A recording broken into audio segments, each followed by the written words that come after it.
Jubilito TV Official. Okay, so yun. Inyo, what's up mga kabagis? This is Jubilito TV Official at eto na naman po muli ang isang edisyon po ng ating reaction video mga kalingap at kabagis. No? Pero bago po lahat, syempre po, shoutout po muna natin Kuya Val Santos Matubang at Edna Vlogs at Kalingap Rab sa ating mga kalingap netizens at kalingap subscribers. Ayan po, mega love shoutout po sa inyong lahat. So ito na mga kalingap at kabagis, no, for today's reaction video. Magawa lang po tayo ng reaction at muli po pagbibigay ng ating opinion, personal opinion mga kalingap at kabagis regarding po dito.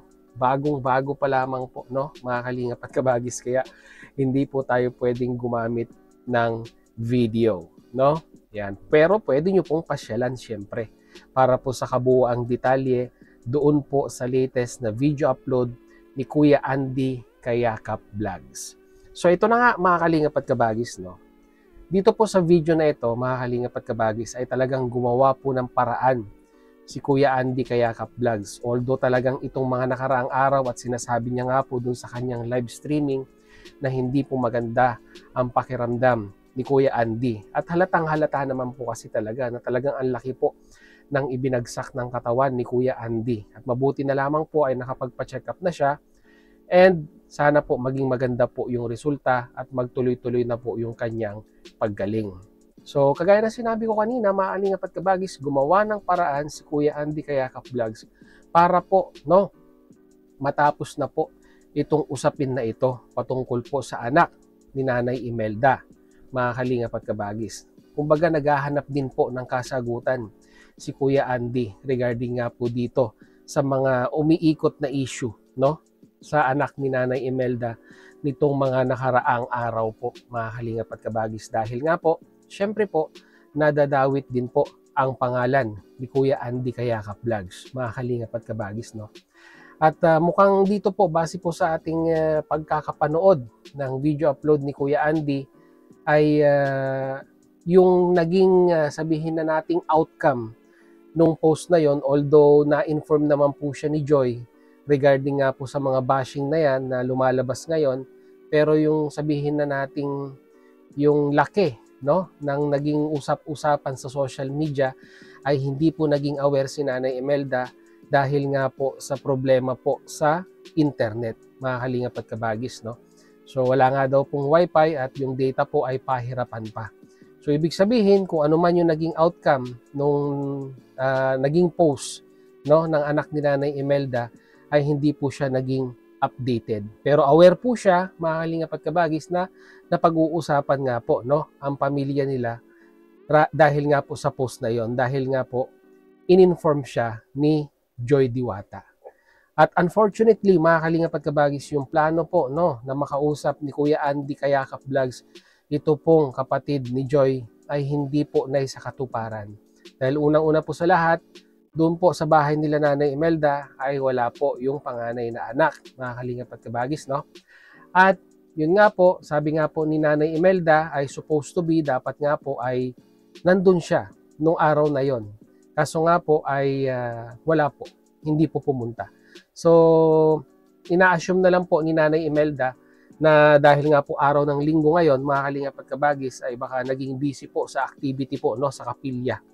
No, dahil alam naman po natin yung relihiyon na kinaaniban po, no, ng pamilya po nila Nanay Imelda. So talagang maraming activity pagkatapos po, no, ng pagsamba, mga kalingap at kabagis, no. So yun, sabi nga po ni Nanay Imelda, mga kalingap at kabagis, no, ay nakakapag-usap man sila, pero yun nga po, hindi po napag-uusapan itong mga usapin na ito.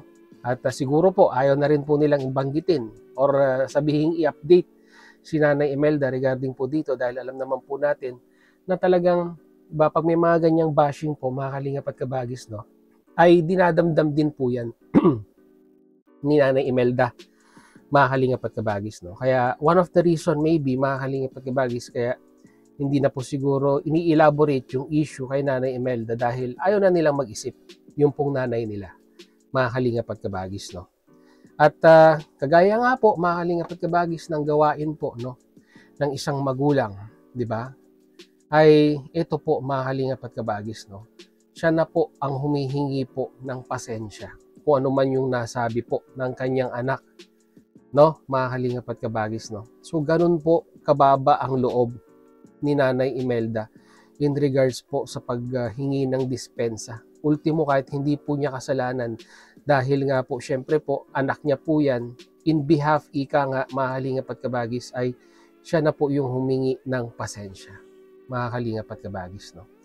Although it will relieve doon po sa mga nagbabash, ika nga, or may mga nasabing hindi po maganda, pero syempre ang sasabihin ng iba dyan, mga kalingap at kabagis, ang kailangang humingi ng pasensya ay yung pong mismong nagkasala or nagkaroon po ng issue, mga kalingap at kabagis, no? Pero dapat unawain din po natin, mga kalingap at kabagis, no, na yung pong paghingi ng pasensya ni Nanay Imelda in behalf doon po sa kanyang panganay na anak, mga kalingap at kabagis, will represent, no, yung buong pamilya po, no? Sana po sa ating mga viewers ay habaan na lang po natin yung pisi ng ating pag-unawa, ng ating pasensya, para hindi na po lumaki ito pong usapin na ito. Siguro naman po mga kalingap at kabagis, sapat na po yun sa mga viewers, no? Na yung nanay po ang humingi ng pasensya sa nagawang pagkakamali, kung may nagawang pagkakamali yung kanyang anak. Pero syempre, mas hahanga rin or mas gugustuhin po ng mga viewers na manggaling po dun po sa anak, mga kalingap at kabagis, no? Pero kung ako po ang tatanungin ninyo, mga kalingap at kabagis, no, kung meron mang dapat ihingian ng pasensya yung panganay na anak ni Nanay Imelda, ay hindi po sa inyong mga viewers, ay hindi po sa inyong mga bashers, hindi po sa inyong mga reactors. Bagkus, kung hihingi man ng pasensya or ng paumanhin ito pong panganay na anak ni Nanay Imelda, ay doon po sa mismong taong na-involved dito po sa usapin na ito, mga kalingap at kabagis. Sino po yung tinutukoy ko? Kung ang tinutukoy po nung mensaheng yon, although wala nga po, di ba? Wala pong pinangalanan, di ba? Eh humingi na lang po ng pasensya directly. Pwede naman pong i-message, no? Mga kalingap at kabagis, Kuya Bal, Kalingap Rab. Tapos po ang usapan. Pero siguro po kung ako po, hingi ako ng pasensya sa mga bashers, no? Sa mga nambabash sa akin sa social media. Siguro hindi niya na po pag-aaksayahan ng panahon yon, di ba? I-divert niya na lang personally dun sa mga taong talagang naapektuhan, mga kalingap at kabagis. At yun nga po, natanong din ni Kuya Andy Kayakap Vlogs, yung in regards po doon sa loyalty. Yan, nag-loyalty check si Kwan, mga kalingap at kabagis. Nag-loyalty check po. Ito pong si Kuya Andy kay Nanay Imelda, mga kalingap at kabagis. So rest assured, mga kalingap at kabagis, na si Nanay Imelda, no, si Joy, ay hindi po aalis ng kalingap. Napakaganda po yung sagot niya, mga kalingap at kabagis, doon po sa bandang huli, no?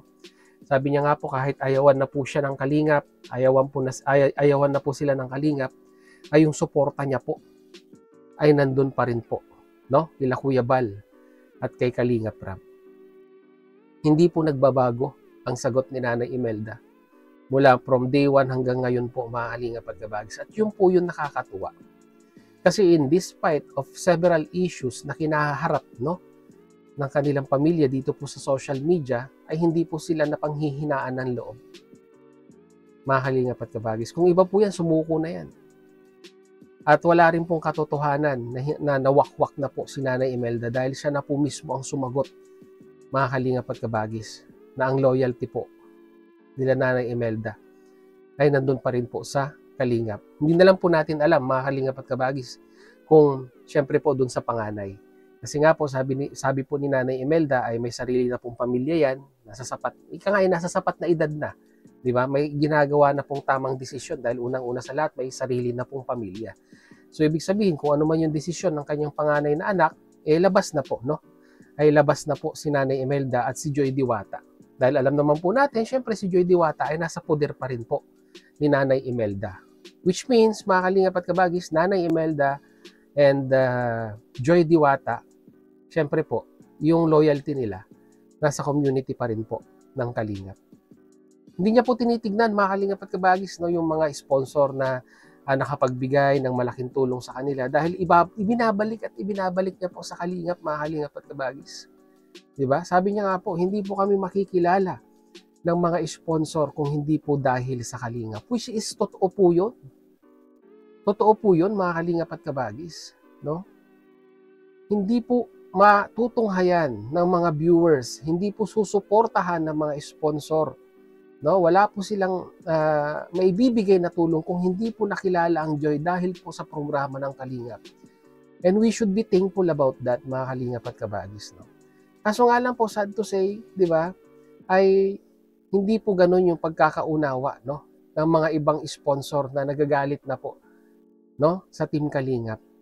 At ang ibinabandera pa po nila, mga Kalingap at Kabagis, na kung hindi po dahil sa sponsor, ay hindi naman daw po mapapabahayan, hindi naman po may sponsoran. Nandun na di ba? Unang-una sa lahat, binigay mo na yan. Once na binigay mo na yan, di ba? Huwag ka nang magkukwenta, huwag ka nang magbibilang sa mga naitulong mo.